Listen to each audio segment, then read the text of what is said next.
Today, Precarious plays Phantom Brave. I warned you that I was going to talk more about Disgaea, even though we're playing Phantom Brave. I will take that risk. Let's do it. Well, it's all sort of one great continuity. I mean, for goodness sakes, Marona and Ash were both available as DLC characters in Disgaea D2.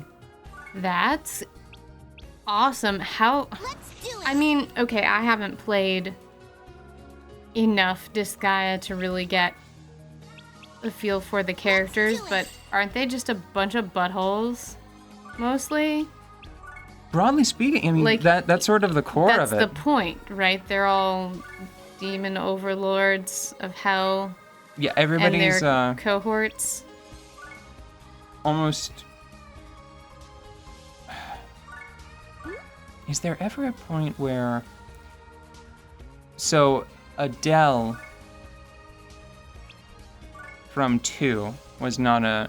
I think he was just a guy. I think he was just a human. That seems impossible, but I think he was just a really strong human.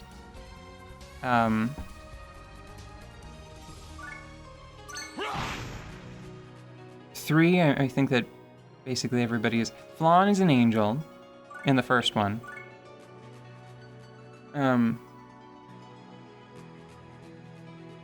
I think that... Yeah, usually at least 1 or 2 members of the core cast are some flavor of, like, self-absorbed demon. I just wonder how Marona would do in that environment. I worry for her. I suppose Ash would be with her, though, so maybe he could help. I think it would depend on... She would be fine with, like, the Disgaea 1/D2 cast. Yeah. Because as hard as Etna and Laharl claim to be, I don't think that they were ever really that bad. They seem like doofuses to me, but No, Etna's got she's got stuff going on. okay. Etna always had, like, that's the thing that was cool about Etna, is that really early on in the story, like, there's this one sprite of her where she, like, stands a little to the side and, like, turns her chin up and is looking, like, down on the situation with, like a pretty solemn face. And as soon as you see that, you're like, okay, there's more going on with the scenario and character than it would first appear. And I mean, it's true, because not to... What can I say that won't be a huge... That's not a spoiler. I think that they say that pretty early on. She had a lot of respect for Let's do it. Laharl's dad. And it is notable that of everyone in Laharl's castle, she's really the only one that will join him in battle. You have a ton of servants that, like, canonically, for most of the game, just refuse to go out with you. Oh. They're like, nah, we don't care, kid. You have to do this on your own, because we've got stuff to do. Like, it's the kind of situation where... that was a great shot. It really was. Swish. No, it's a little cup. It's a little golf cup noise. Oh yeah, that is a better noise in this case. Considering the materials and general color of the situation. Yeah, so it says a lot that even though she talks a big mean game, but at the end of the day, it's her and some prennies, her prennies, in fact, that join you at the start of the game. I can't remember if they provide like a couple of other generic units to go with you. Like maybe there's like a healer and a warrior. But it's the kind of situation where, like, in the throne room, you know that there's, like, a level 800 dragon. And he's like, nah, man, I'm not playing. Yeah, I'm busy. Got my own stuff. And now here going on. he is in this snowdrift. Pardon? Look at the map. There's your level. There's your dragon. I didn't even see it was white on white. I thought it was just a rock. No. It has teeth. Most rocks don't have teeth. I see it now. So. No. Yeah. Yes. No. Wait. Hold on. Where is? Do you think Not Marona wondering. would get along with Flan? Yeah. Absolutely. I never got to meet Flan really. Oh yeah. No. Flan is the sweetest. I think that. I will say that over time, I think that the delivery of Flan's lines has gotten more extreme as her character has shifted it a little bit. Yeah. So I have to, it worries me that if you haven't played Disgaea or Disgaea D2, she might come off as grating.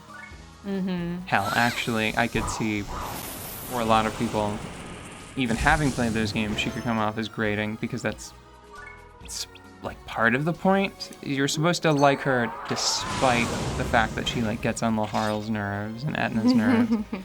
I think that her introduction in the first game is pretty strong because she's been sent on an assassination mission and her idea of what an assassin is nin nin. I do remember that joke, yeah. I wonder if, well, when you have a DLC character like Marona in the Disgaea titles, do they actually interact with the characters that are already in the game, or? A little bit, to varying degrees. It sort of depends on if it is an expensive DLC character, or if it was a post-game cameo. I will say that the reason why I have all of the DLC characters in 5 is because I got the complete, like, subtitle, complete version of the game. I would not have bought them all piecemeal because I still remember the time where most of them would have been included for free as post-game content. Like as a Yeah. fun bonus, not as monetization. Not as money, please. Right, not as money, please. So, Girl Laharl was a free DLC character in Disgaea 5. So there's no story content, right? Yeah.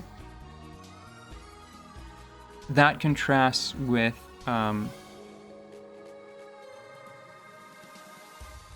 Laharl, Etna, Flan, and Sicily. They were paid for DLC content, so they have like a few, like 3 maps, I think. 3 pretty good combat maps. Because I did it so early on in the game, seeing Flan use an overload and... Was that dual magic change or a quadruple magic change? She did some shit, and I was left with this stupid grin on my face where it's like, Flan's the best, this game is the best. She wins, we win. Yeah, I might be headed in the direction of getting wrecked, but until it happens, I'm gonna have a good time. And I got by. It was not super easy, but that, made it compelling. How much time do we have? A little bit of time. Let me go back here so we have something nice to look at. This flower. Yeah. We'll look at it together. There. Let me just conclude some of the thoughts that I had about today's thoughts about Disgaea 5. So there's an enemy that in the post-game you can recruit as an ally. I won't say who. But that scene even still has voice acting, right? Oh. So, like, that's the level, those are, like, the 3 tiers of bonus characters now, where it's, like, fully integrated with the story, there's continuity, it's probably, like, it's canon, they still did voice work, and then there's the paid DLC, where no voice acting, but there is a little bit of, like, there are scenes that are acted out, combat maps, and maybe the characters at least you have the ability to speak to them while they're running around the Pocket Netherworld, like the base map, and they will have interesting things to say, at least 2 or 3 lines.